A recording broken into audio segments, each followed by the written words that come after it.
गाय का गर्भपात। माँ, माँ। हाँ मेरी बच्ची, बोल। माँ, मुझे और दीदी को भी स्कूल जाना है, जैसे बाकी सारे बच्चे स्कूल जाते हैं। हाँ माँ, हमें स्कूल क्यों नहीं भेजा जाता? हमें भी पढ़ाई करनी है। तुम्हें स्कूल जाना है मेरी बच्चियों? ठीक है, मैं आज शाम को तुम्हारे बाबा से बात करती हूँ। झुमकी की दो बच्चियां पति कमलेश बैल और सास शोभा गाय होती है। झुमकी की बच्चियां होने की वजह से उसकी सास और पति उसे बहुत सताते हैं। उसकी सास और पति को लड़कियां नहीं बल्कि लड़का चाहिए था। दोनों लड़के और लड़की में भेदभाव करते थे। बस इसी वजह से वो हर समय झुमकी और उसकी बच्चियों को बहुत कुछ सुनाते रहते थे। झुमकी चाहती थी कि उसकी बच्चियां बड़ी हो गई हैं, उन्हें भी अब स्कूल जाना चाहिए। साथ में नीली और पीली भी स्कूल जाने की जिद कर रही थी। शाम को जब कमलेश घर आता है तो झुमकी उससे बात करने की कोशिश करती है। सुनिए जी, मुझे आपसे अपनी बच्चियों के बारे में कुछ बात करनी थी। क्या हुआ? क्या बात करनी है तुम्हें? अच्छी भली तो है दोनों। जी वो मैं ये बोल रही थी कि अब हमारी बच्चियां बड़ी हो गई हैं, उनकी भी उम्र हो गई है स्कूल जाने की। राम तौबा, क्या करेंगी ये स्कूल जाके? करना तो चूल्हा चौका ही है ना। फिर भी मैं कहती हूँ, क्यों मेरे बेटे का खर्चा बढ़ाने का सोच रही है? पहले ही क्या उसके ऊपर कम जिम्मेदारियां हैं? कोई जरूरत नहीं है इन दोनों को स्कूल भेजने की। वारिस तो इस घर का दे ना सकी, अब इन लड़कियों को स्कूल भेजने का सोच रही हो। हाँ। सही कह रही है माँ, इनको स्कूल भेज के मेरा क्या फायदा?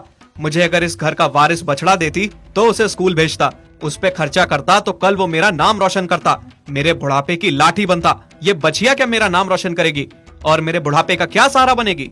कोई जरूरत नहीं है इन्हें पढ़ाने की। नहीं जी, आप खर्चे की चिंता ना कीजिए। आपके ऊपर मेरी दोनों बच्चियों का कोई बोझ नहीं होगा, वो मैंने पहले ही सोच लिया है। शादी से पहले मैंने सिलाई का काम सीखा था। मैंने सोचा है अपना सिलाई का काम खोल लेती हूँ। जो पैसे वहाँ से आएंगे उनसे नीली और पीली की पढ़ाई का खर्चा निकल जाएगा।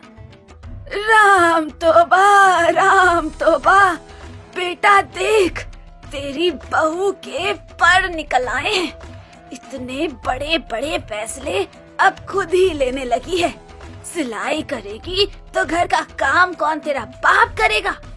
और मैं तो कहती हूँ अपने साथ साथ इन दोनों को भी घर का काम सिखा ले। शादी करेंगे कल तो काम आएगा। हाँ। दादी, आप हमेशा हमारी माँ को सताती रहती हो। क्या बिगाड़ा है हमने और हमारी माँ ने आपका? हाँ दादी, और हमें कोई शादी नहीं करनी, हमें पढ़ाई करनी है, स्कूल जाना है। देखा बेटा, आज लगा मुझे बुढ़ापा आ गया है। तेरी बहू तो जुबान लड़ाती ही थी, साथ साथ इन दोनों को भी सिखा दिया। कल को तो ये मुझे घर से बाहर निकाल देंगी।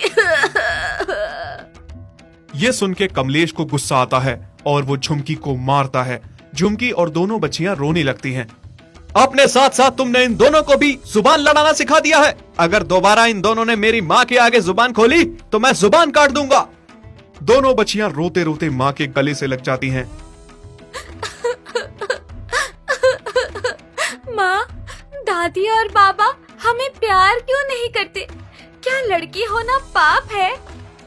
नहीं मेरी बच्ची, ऐसी बात नहीं है, कोई पाप नहीं है। तुम दोनों तो मेरी फूल सी बच्चियां हो ना, और तुम दोनों चिंता ना करो, तुम दोनों जरूर स्कूल जाओगी। मैं कुछ करती हूँ। कुछ ही दिनों में झुमकी अपने पति और सास को जैसे तैसे दोनों बच्चियों के स्कूल के लिए मना लेती है। घर का सारा काम करने के बाद वो बच्चियों को स्कूल छोड़ती और फिर अपनी सिलाई सेंटर जाती। झुमकी अब खुश थी कि अब सब धीरे धीरे हो जाएगा, उसकी बच्चियां पढ़ लिख लेंगी। रोज आते जाते झुमकी और उसकी बच्चियों को रास्ते में उसका मुंह बोला भाई मिलता, जो कि पुलिस में था। वो झुमकी की बच्चियों को बहुत प्यार करता था। अरे झुमकी बहन, ये लो, मैंने दोनों बच्चियों के लिए कुछ मिठाई और पताशे लिए हैं। अरे भैया, आप क्यों रोज इतना खर्चा करते हैं? कोई बात नहीं बहन, तुम्हें तो पता ही है मेरी कोई बच्ची नहीं है, तो इन्हीं दोनों में मुझे अपने बच्चे दिखते हैं, और ये दोनों हैं भी तो बहुत प्यारी। माँ, मामा कितने अच्छे हैं ना। अच्छा बहन, मैं चलता हूँ। अब अगर कोई बात की दिक्कत हो तो अपने इस भाई को बेझिझक बताना। ऐसे ही सब ठीक चल रहा था और कुछ ही दिनों में झुमकी फिर से गर्भवती हो जाती है। जब उसकी सास और उसके पति को ये बात पता चलती है तो उसकी सास अपने बेटे को भड़काती हुई कहती है, बेटा कमलेश, बात तो सुन। हाँ माँ, बोलो। बेटा, बात मैं तभी कहूँगी अगर तू मानेगा तो। माँ, ये भी कोई कहने वाली बात है? आज तक कोई आपकी बात टाली है जो आज टालूंगा? आप कहिए तो सही। बेटा, तेरी बहू फिर से पेट से है। मैं नहीं चाहती वो फिर से एक बचिया को जन्म दे। मैं चाहती हूँ इस बार इस घर का वारिस बच रहा है। माँ, चाहता तो मैं भी यही हूँ। हाँ बेटा, मैं तुझे वही समझा रही हूँ। अगर इस बार फिर से उसने बचिया को जन्म दिया तो तेरे ऊपर एक और बोझ हो जाएगा। पहले ही 2 बचिया हैं, उनका बोझ कम है क्या? अब ध्यान से सुन बेटा, मैंने सुना है आजकल एक ऐसी जांच आई है जिसमें डॉक्टर पता लगाते हैं कि बचिया है या बछड़ा है। हम भी वो जांच करवाते हैं। अगर बछड़ा हुआ तो हमारे तो भाग खुल जाएंगे, और अगर बचिया हुई तो वहीं के वहीं बहू का गर्भपात करवा देंगे। बस अब तुझे बहू को किसी भी तरह मना के अस्पताल ले जाना होगा। हाँ माँ, आप सही कह रही हैं। मैं कल ही झुमकी को अस्पताल लेकर जाऊंगा। अगले दिन कमलेश और उसकी सास झुमकी को जांच के बहाने से अस्पताल लेकर जाते हैं। झुमकी की जांच कराते हैं और फिर क्या हुआ डॉक्टर साहब? जांच सही हो गई ना? क्या है, बछड़ा ही है ना?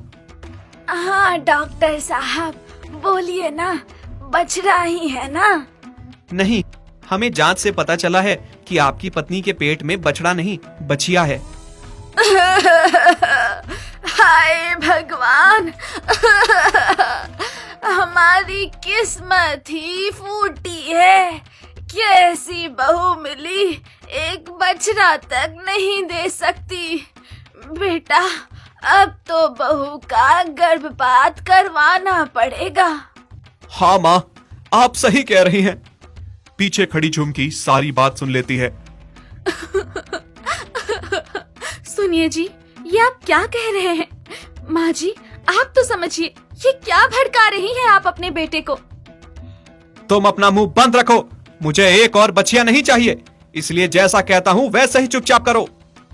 झुमकी बहुत रोती है, पर उसकी बात ना पति सुनता है और ना सास। दोनों डॉक्टर को खूब सारे पैसे देते हुए झुमकी का गर्भपात कराने के लिए कहते हैं। झुमकी रो ही रही थी, तभी उसके अंदर एक आवाज आई, माँ, माँ, मुझे बचा लो माँ, मुझे भी इस दुनिया में आना है। ये लोग मुझे मार देंगे माँ, बचा लो मुझे। हाँ मेरी बच्ची, मैं तुम्हें कुछ नहीं होने दूंगी। तभी झुमकी अपने दोनों बच्चियों नीली और पीली को उसके मुंह बोले भाई को बुलाने के लिए भेजती है। जाओ मेरी बच्चियों, जल्दी से अपने मामा को यहाँ ले आओ। नीली पीली हांफती हुई अपने मामा के पास पहुँचती हैं। मामा, मामा, हमारी माँ को बचा लीजिए। नीली पीली, साफ साफ बोलो मेरी बच्चियों, क्या हुआ है? नीली और पीली अपने मामा को सारी बात बताती है। दूसरी तरफ जैसे ही डॉक्टर झुमकी का बच्चा गिराने की कोशिश करता है, इतने में झुमकी रोती हुई वहां से भाग जाती है और उसका पति उसका हाथ पकड़ लेता है और उसे जबरदस्ती बच्चा गिराने के लिए ले जाता है। छोड़िए मुझे, मुझे मेरा बच्चा नहीं गिराना। तभी झुमकी का मुंह बोला भाई नीली पीली और पुलिस के साथ वहां आ जाता है और झुमकी के पति और पूरी डॉक्टर की टीम को गिरफ्तार कर लेते हैं। बहू बहू तो ये क्या कर रही है? अपने ही पति और सास को गिरफ्तार करवाएगी क्या? माफ कर दे बहू हमें। हाँ झुमकी, ये तुम क्या कर रही हो? हमें माफ कर दो आखिरी गलती समझकर। माफ कर दूं? तुम दोनों को जिन्होंने मुझे इतना सताया, मेरी बच्चियों में भेदभाव किया, कभी बाप की तरह प्यार नहीं दिया, और तो और मेरे पेट में पल रही बच्ची को जो अभी पैदा भी नहीं हुई है उसे मारने की कोशिश की।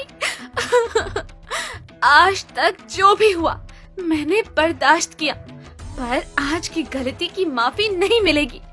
तुम जैसे लोगों की वजह से समाज में गंदगी फैली हुई है, जो लड़के और लड़की में भेदभाव करते हो। और तुम्हें क्या लगता है मैं तुम्हारे बिना अपनी बच्चियों को नहीं पाल सकती क्या? मैं अपनी बच्चियों को पढ़ा लिखा कर इतनी बेहतर जिंदगी दूंगी कि सारी दुनिया देखेगी। अब ले जाओ इन सबको, और इन्हें कड़ी से कड़ी सजा मिलनी चाहिए। अगर आपको हमारी ये वीडियो अच्छी लगी तो प्लीज़ हमारे फेसबुक पेज को लाइक, शेयर, कमेंट और फॉलो ज़रूर करें।